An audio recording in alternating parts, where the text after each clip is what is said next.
জ্বর সর্দি কাশি হলে বাড়িতে বেশ কিছু ওষুধ থাকে যেগুলো আমরা খেয়ে ফেলি, প্রত্যেকেই তাই করি হয়তো।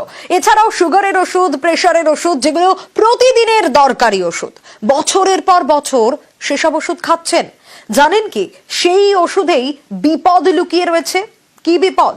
কারণ কেন্দ্র এবং বিভিন্ন রাজ্যের গুণমানের পরীক্ষায় ফেল করেছে প্রায় 145টা ওষুধ।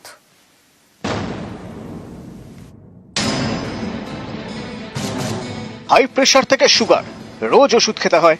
এছাড়া জ্বর হলে প্যারাসিটামল, পেটে ব্যথা কিংবা বদহজম চট করে অ্যান্টাসিড, কখনো আবার সুস্থ হতে অ্যান্টিবায়োটিক। রোজকার এমনই নানা ওষুধেই কি বড় বিপদ? প্রশ্নটা উঠছে, কারণ গুণমানের পরীক্ষায় পাশ করতে পারেনি বহু ওষুধ। নামি দামি কোম্পানির 145টি ওষুধ ড্রাগ কন্ট্রোলের পরীক্ষায় ফেল করেছে।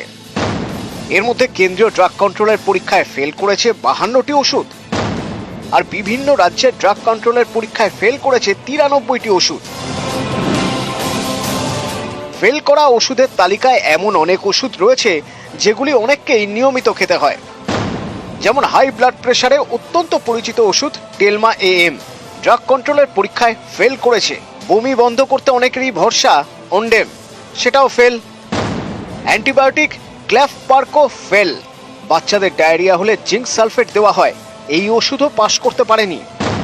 কেন্দ্র বিভিন্ন রাজ্যের ড্রাগ কন্ট্রোলের পরীক্ষায় একাধিক প্যারাসিটামল এবং ভিটামিনের ওষুধও পাশ করতে পারেনি। পশ্চিমবঙ্গ ফার্মাসিউটিক্যালস, এই বেসরকারি সংস্থা উত্তর দিনাজপুরের রায়গঞ্জের কারখানায় তৈরি করে রিঙ্গার্স ল্যাকটেট স্যালাইন।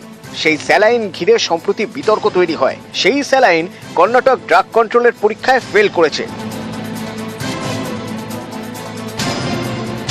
গত জানুয়ারিতে দেশ জুড়ে ওষুধ পরীক্ষা করে স্বাস্থ্য মন্ত্রকের central drug standard control organisation. পাশাপাশি বিভিন্ন রাজ্যের ড্রাগ টেস্টিং ল্যাবরেটরিতেও পরীক্ষা হয়। এইসব পরীক্ষারই রেজাল্ট বেরিয়েছে, আর তাতে ফেল করেছে মোট 145টি ওষুধ। নিউজ 18 বাংলা। দেখলেন তো, গুণমানের পরীক্ষায় ফেল 145টি ওষুধ, আর এ নিয়ে আতঙ্ক বাড়ছে স্বাভাবিকভাবেই। অনেকেই তো ফেল করা ওষুধ খেয়েছেন, এবার কি হবে? চিকিৎসকরাও উদ্বেগে। ওষুধ নিয়ে কড়া আইনের দাবি জানাচ্ছেন চিকিৎসকরা। আতঙ্কিত তো বটে, কোনটা সঠিক, কোনটা ন্যায়, কোনটা ভুল, সেটা তো বুঝতে পারবে না। আতঙ্কেরই ব্যাপার। হট করে যদি একটা সিদ্ধান্ত নেয়, আমাদের তো আর কিছু করার নেই, সেই জিনিসটা তো ইউজ করেই ফেলেছে। রোজকার জীবনে অনেকেরই ওষুধ মাস্ট, সেই ওষুধই গুণমানের পরীক্ষায় ফেল করেছে। কেন্দ্র এবং বিভিন্ন রাজ্যের ড্রাগ কন্ট্রোলের পরীক্ষায় 145টি ওষুধ ফেল। তালিকায় দরকারি এবং পরিচিত অনেক ওষুধ আছে। ফেল করা ওষুধ তো অনেকেই খেয়ে ফেলেছেন, এবার কি হবে এই নিয়েই বাড়ছে উদ্বেগ। যখনই দেখা যায় যে এরকম গুণগত মান খারাপ, এ তো কোয়ালিটি কন্ট্রোল সবসময় আর কি টেস্ট করা হয়, চেক করা হয়। Company will withdraw that batch immediately. এগুলো সঙ্গে সঙ্গে, মানে কারণ মানুষের জীবন নিয়ে তো মানে dealing with the humans life. ওষুধের গুণগত মান রোগীর পক্ষে জানা সম্ভব নয়, কোন ওষুধ ফেল করেছে সেটাও রোগীর পক্ষে জানাও সম্ভব নয়। তাহলে কি হবে? অনেকেই আতঙ্কে। এগুলো আগে থেকে পরীক্ষা নিরীক্ষা করা উচিত ছিল, কিন্তু সাধারণ মানুষের ক্ষেত্রে তো এইগুলো জানতে পারবে না। আতঙ্কিত তো বটে, কোনটা সঠিক, কোনটা ন্যায়, কোনটা ভুল, সেটা তো বুঝতে পারবে না। আতঙ্কেরই ব্যাপার। হট করে যদি একটা সিদ্ধান্ত নেয়, আমাদের তো আর কিছু করার নেই, সেই জিনিসটা তো ইউজ করেই ফেলেছে। এখন ডাক্তারবাবুদের উপর ডিপেন্ড করবে না, এরপর আর তো আর আমরা জেনে শুনে এই জিনিসটা কিনবো।